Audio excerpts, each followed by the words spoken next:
Halo semuanya, kami dari Universitas Katolik Musi Caritas Palembang, Fakultas Bisnis dan Akuntansi, Program Studi Akuntansi.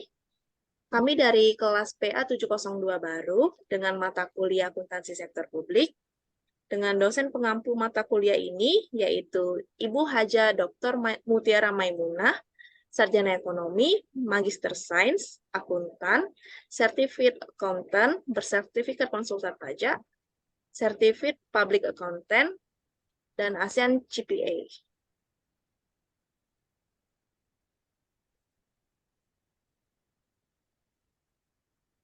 Oke, pada kesempatan kali ini, kami akan mempresentasikan hasil diskusi kami, yaitu mengenai analisis investasi publik.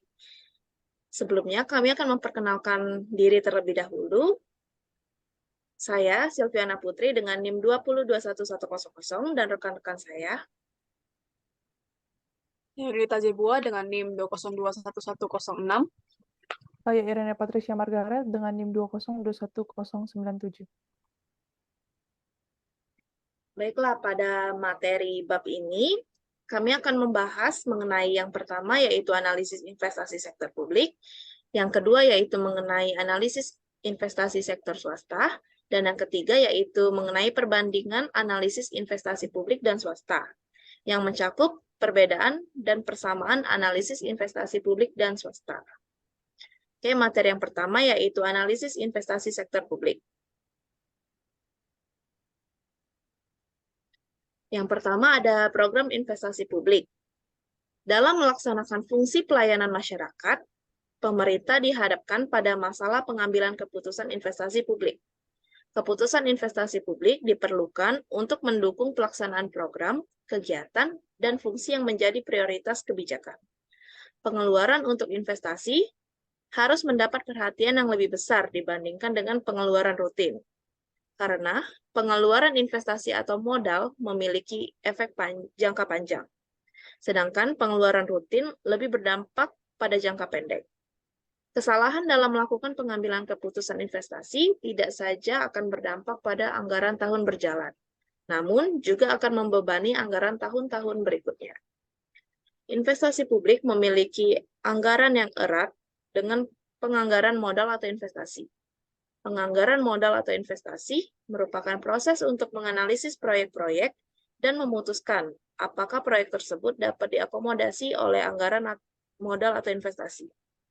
Untuk memberikan mekanisme dalam mengatur proyek investasi publik secara lebih efisien dan efektif, maka perlu dilakukan analisis investasi secara mendalam. Analisis investasi berhubungan erat dengan penganggaran fungsional, alokasi sumber daya, dan praktik manajemen keuangan di sektor publik. Selain itu, program investasi publik merupakan bentuk dari deal budgeting, yaitu pemisahan anggaran modal atau investasi dari anggaran rutin.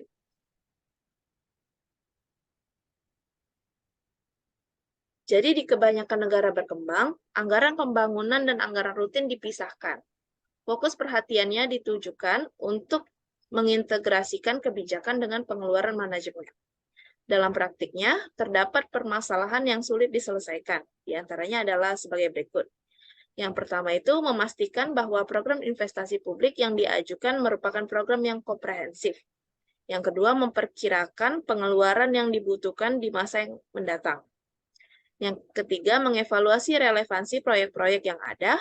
Dan yang terakhir, mengembangkan analisis dan perencanaan untuk pengeluaran investasi dan pengeluaran rutin. Sebelum diambil keputusan untuk melakukan investasi, pemerintah terlebih dahulu perlu menentukan kebutuhan investasi yang diperlukan. Untuk menentukan kebutuhan investasi, perlu dilakukan evaluasi yang mencakup. Yang pertama itu inventarisasi investasi, yang kedua inventarisasi investasi memuat daftar, nama, dan jenis investasi, kondisi barang modal yang saat ini ada, apakah baik ataukah buruk. Yang ketiga, ada cakupan layanan dengan tingkat investasi yang sekarang ada. Yang keempat, tambahan cakupan layanan yang dibutuhkan saat ini dan di masa yang akan datang. Yang kelima, inventarisasi kebutuhan investasi. Yang keenam, evaluasi kelayakan investasi. Dan yang terakhir, Kriteria kelayakan investasi meliputi aspek-aspek teknis, sosial budaya, finansial, ekonomi, dan aspek distribusi. Perhitungan kelayakan investasi dapat dilakukan dengan menggunakan alat analisis, misalnya NPV, IRR, ARR, PP atau playback period, cost benefit analysis, dan cost effective analysis. Next. Selanjutnya ada penentuan kebutuhan investasi publik. Penentuan kebutuhan investasi publik berkaitan dengan jumlah anggaran yang akan ditetapkan bagi masing-masing unit organisasi. Analisis yang mendalam sebelum dilakukan investasi sangatlah penting untuk dilakukan karena investasi publik berkaitan erat dengan masalah transparansi dan kewajaran anggaran. Penentuan kebutuhan investasi publik terkait dengan dua kegiatan, yaitu peningkatan kuantitas investasi dan peningkatan kualitas investasi. Ada beberapa cara dalam menggolongkan usul investasi. Salah satu penggolongannya adalah yang pertama, investasi penggantian, investasi penambahan, dan investasi baru. Next.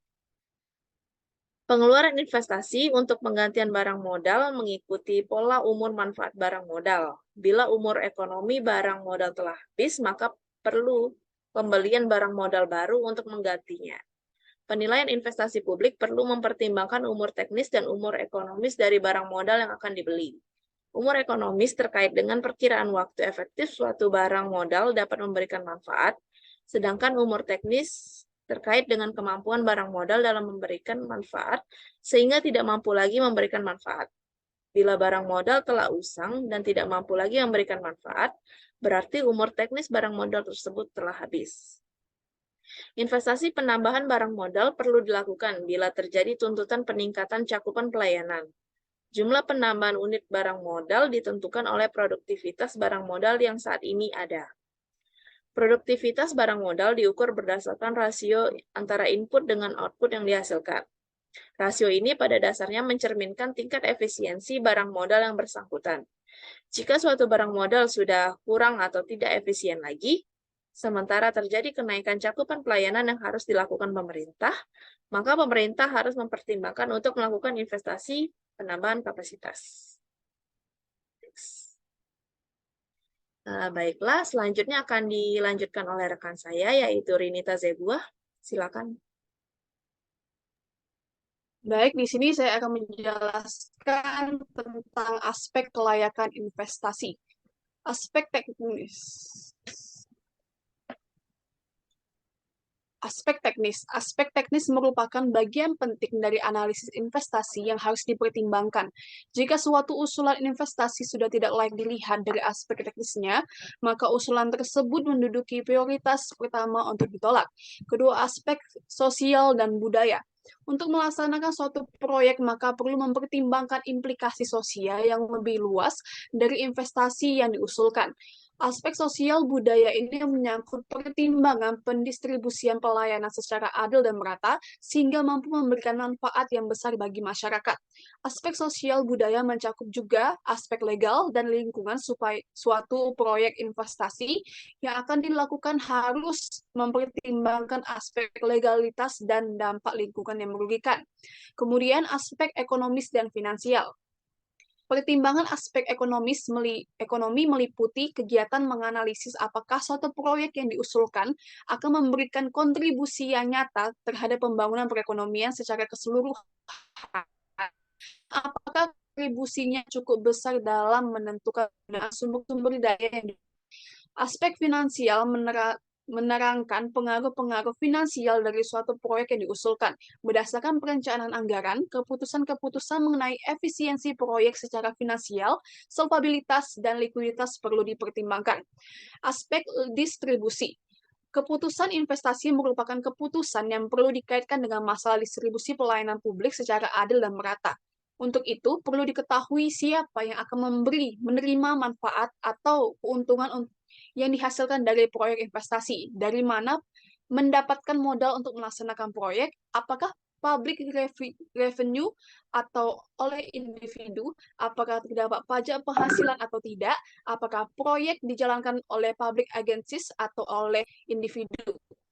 Aspek distribusi terkait dengan keadilan dan persamaan kesempatan untuk mendapatkan pelayanan publik. Next.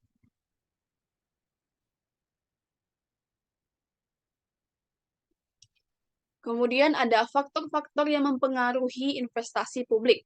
Faktor-faktor yang harus dipertimbangkan dalam analisis investasi publik adalah yang pertama adalah tingkat diskonto yang digunakan. Kemudian ada tingkat inflasi, risiko dan ketidakpastian, dan capital rationing.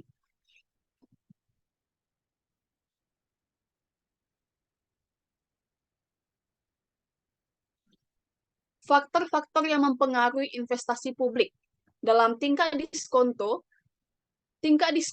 merefleksikan tingkat keuntungan atau rate of return yang diperoleh dari suatu proyek dengan tingkat risiko tertentu. Jika suatu proyek tidak memberikan keuntungan yang disyaratkan, maka proyek tersebut harus ditolak. Penghitungan tingkat diskonto merupakan bagian yang cukup kompleks dalam analisis investasi. Pada sektor swasta, terdapat dua sumber pendanaan, yaitu pembiayaan modal atau equity finance dan pembiayaan utang atau debt finance.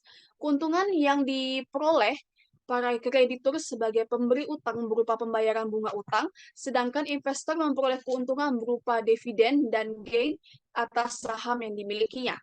Kemudian ada tingkat inflasi. Penilaian investasi harus memperhitungkan tingkat inflasi. Makin tinggi tingkat inflasi, makin rendah nilai real keuntungan di masa depan yang diharapkan, sehingga makin tinggi tingkat keuntungan yang disyaratkan. Ini inflasi yang tinggi menyebabkan liquid rate of return makin tinggi. Next. Kemudian ada risiko dan ketidakpastian. Liquid rate of return akan makin tinggi jika risiko investasi naik. Ketidakpastian ekonomi dan hukum, kekacauan sosial politik, tidak adanya jaminan keamanan dan kebijakan yang tidak konsisten dapat meningkatkan risiko investasi. Faktor-faktor tersebut menyumbang risiko investasi suatu negara atau country risk yang jika sudah sangat parah dapat mengarah pada kategori default country. Terjaminnya keamanan berinvestasi, penegakan hukum dan demokrasi, terjaminnya property right dan contract right dapat menurunkan risiko investasi.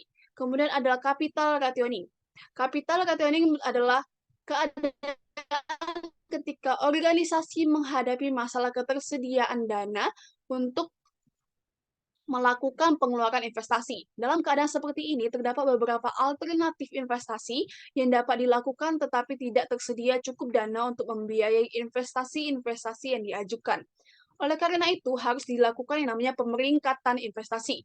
Pemeringkatan dapat dilakukan dengan menggunakan rasio manfaat atau biaya, atau dapat juga menggunakan model pemrograman linear.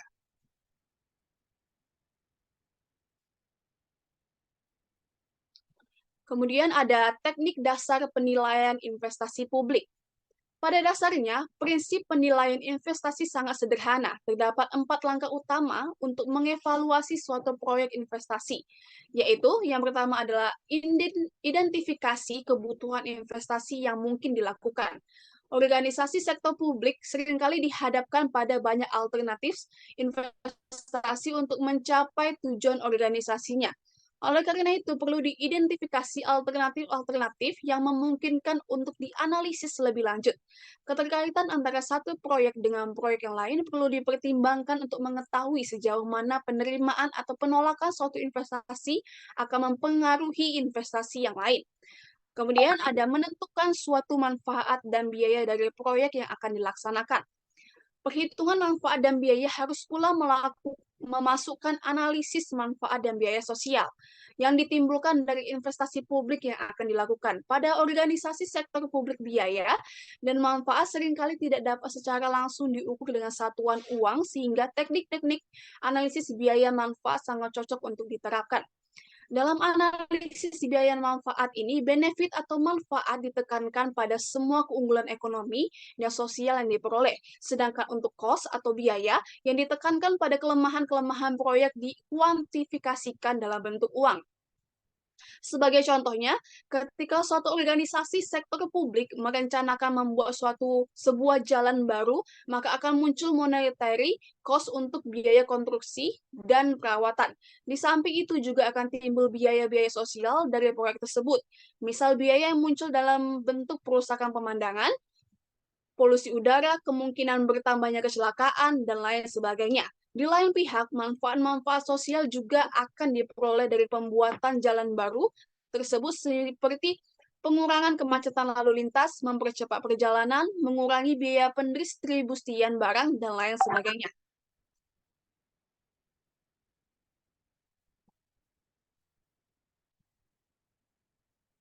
Kemudian ada yang menghitung manfaat dan biaya dalam rupiah.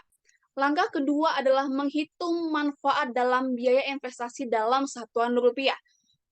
Terkadang terdapat kesulitan dalam langkah kedua ini. Kesulitan yang dihadapi adalah apabila biaya dan manfaat dari suatu proyek tidak dapat diukur dalam bentuk rupiah. Misalnya manfaat dan biaya sosial. Dalam kondisi tersebut, yang dapat dilakukan adalah menghitung nilai manfaat dari proyek secara tidak langsung, yaitu dengan menggunakan analisis efektivitas biaya. Kemudian memilih proyek yang memiliki manfaat terbesar dari efektivitas biaya yang tinggi. Rasio biaya dan manfaat atau efektivitas biaya merupakan titik awal penentuan penerimaan proyek. Ada banyak ketidakpastian yang dapat mempengaruhi perhitungan. Tidak semua biaya dan manfaat sosial dapat dimasukkan dalam perhitungan. Bahkan beberapa di antaranya tidak dapat dipakai dalam pengukuran yang objektif dalam bentuk moneter. Analisis moneter mungkin mengidentifikasikan bahwa proyek yang memberikan nilai uang terbaik, tetapi faktor-faktor politik, respon pemerintah, serta tekanan-tekanan sosial menyebabkan pertimbangan biaya manfaat diperlukan atas proyek tersebut.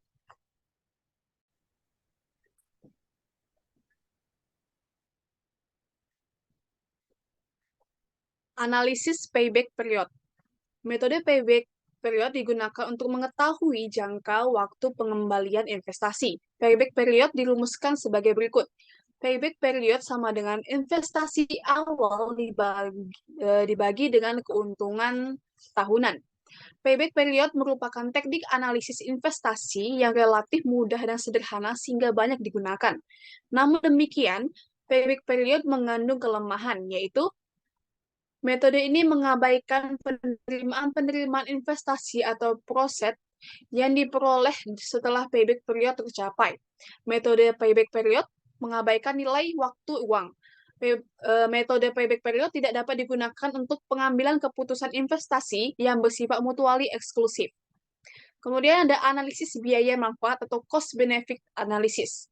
Metode cost benefit analysis atau CBI atau benefit cost ratio merupakan cara mengevaluasi suatu proyek dengan membandingkan nilai sekarang atau present value dari seluruh manfaat atau keuntungan yang diperoleh dengan nilai sekarang dari seluruh biaya proyek tersebut.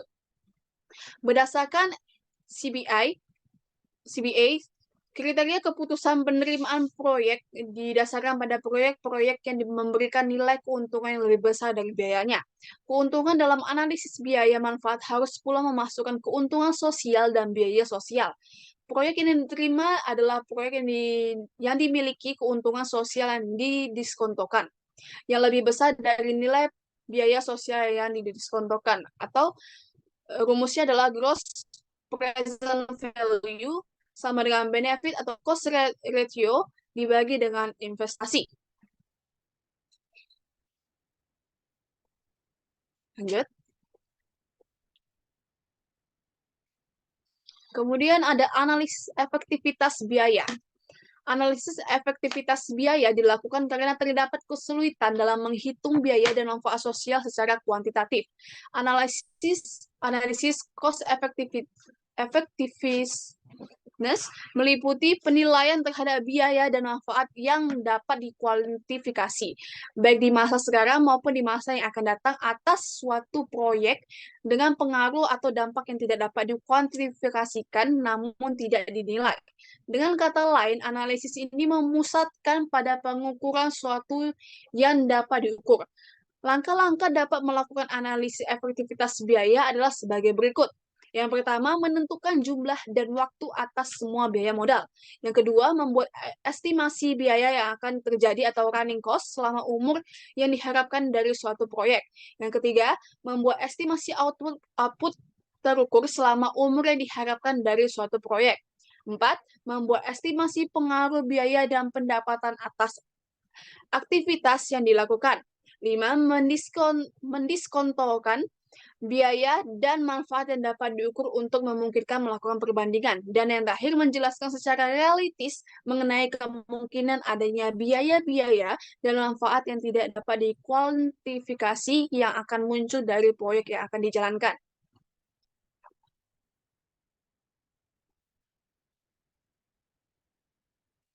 Untuk yang kedua ini akan dijelaskan oleh Saudari Iren. Saya persilahkan. Baik, yang kedua analisis investasi sektor swasta. Latar belakang investasi sektor swasta. Sektor swasta merupakan salah satu pihak yang mempengaruhi pertumbuhan ekonomi di suatu daerah. Beberapa sektor swasta yang mempengaruhi pertumbuhan ekonomi adalah terkait perpajakan dari perizinan usaha maupun royalti dari keuntungan yang diperoleh oleh sektor swasta.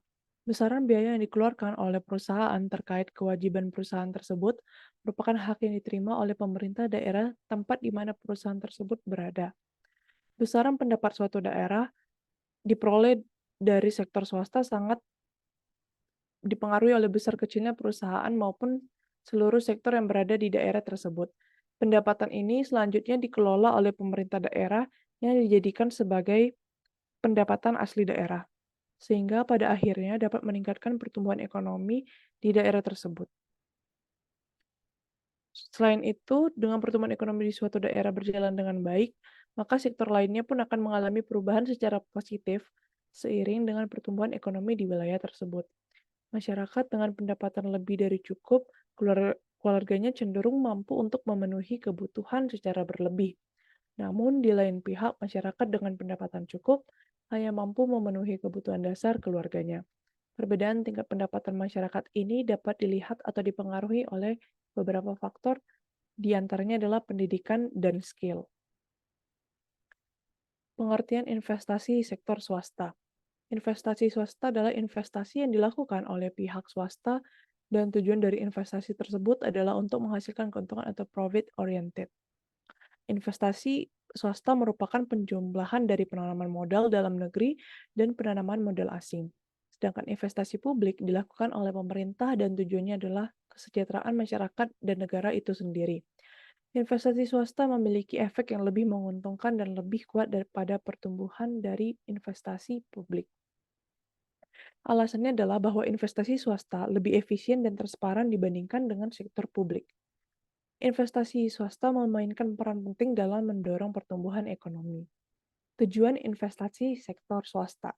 Tujuan utama dari investasi swasta adalah dengan mencapai keuntungan finansial yang maksimal. Dalam konteks investasi swasta, orang atau perusahaan mengalokasikan dana mereka ke berbagai aset atau proyek dengan harapan mendapatkan pengembalian yang lebih besar daripada jumlah yang diinvestasikan. Tujuan utama ini dapat mencakup hal-hal seperti berikut ini. Yang pertama, menghasilkan laba, pengambilan investasi yang tinggi, perlindungan dari inflasi, pensiun atau tujuan keuangan pribadi, kepemilikan bisnis, mengelola risiko keuangan, pengembangan modal, kepemilikan saham, dan voting right, sosial dan lingkungan. Manfaat investasi sektor swasta. Investasi swasta dapat memberikan berbagai manfaat, terutama bagi individu, perusahaan, dan perekonomian secara umum. Berikut adalah beberapa manfaat utama dari investasi swasta. Pengembalian keuangan, diversifikasi portofolio, perlindungan dari inflasi, pendapatan pasif, pensiun dan keuangan masa depan, kepemilikan bisnis, pengembangan modal, dukungan sosial dan lingkungan, hak suara dan pengaruh, mengelola risiko keuangan, pertumbuhan ekonomi, sumber dana bagi perusahaan, kemajuan teknologi dan inovasi, pengembangan infrastruktur. Perbandingan analisis investasi publik dan swasta. Perbedaannya itu, karakteristik sektor publik dengan sektor swasta dapat dilihat dengan membandingkan beberapa hal, yaitu investasi swasta dilakukan oleh pihak swasta, dengan tujuan untuk menghasilkan keuntungan atau profit oriented, sedangkan investasi publik dilakukan oleh pemerintah dengan tujuan untuk kesejahteraan masyarakat dan negara itu sendiri. Investasi swasta lebih efisien dan transparan dibandingkan dengan sektor publik. Investasi swasta memiliki efek yang lebih menguntungkan dan lebih kuat pada pertumbuhan ekonomi dibandingkan dengan investasi publik. Investasi publik biasanya dilakukan oleh pemerintah atau lembaga pemerintah untuk meningkatkan kesejahteraan masyarakat atau mencapai tujuan-tujuan tertentu, seperti peningkatan infrastruktur, layanan kesehatan, ataupun pendidikan. Sedangkan investasi swasta dilakukan oleh perusahaan atau individu dengan tujuan mencapai keuntungan finansial. Tujuan utama investasi swasta adalah menghasilkan pengembalian finansial yang positif. Investasi publik cenderung memiliki profil risiko yang lebih rendah karena sering didukung oleh pemerintah dan melayani kepentingan publik. Pengembalian investasi biasanya tidak hanya diukur dalam bentuk keuangan finansial, tapi juga dampak sosial. Sedangkan investasi swasta dapat memiliki tingkat risiko yang lebih tinggi karena tujuan utamanya adalah menghasilkan keuntungan finansial. Analisis investasi swasta lebih fokus pada pengukuran pengambilan finansial yang tepat waktu. Dana untuk investasi publik biasanya berasal dari pendapatan pajak atau pinjaman yang dibiayai oleh pemerintah. Sedangkan sumber dana untuk investasi swasta biasanya berasal dari modal perusahaan atau pinjaman yang diperoleh dari lembaga keuangan atau investor. Ada juga persamaan analisis investasi publik dan swasta. Keduanya merupakan bentuk investasi yang dilakukan untuk meningkatkan pertumbuhan ekonomi. Keduanya memiliki pengaruh terhadap pertumbuhan ekonomi. Keduanya juga dapat berdampak pada penyerapan tenaga kerja. Keduanya mempertimbangkan konsep nilai uang, time value of money, untuk menghitung nilai sekarang atau present value dari arus kas masa depan. Baik investasi publik maupun swasta dapat mempertimbangkan aspek keberlanjutan dan dampak lingkungan dari proyek investasi.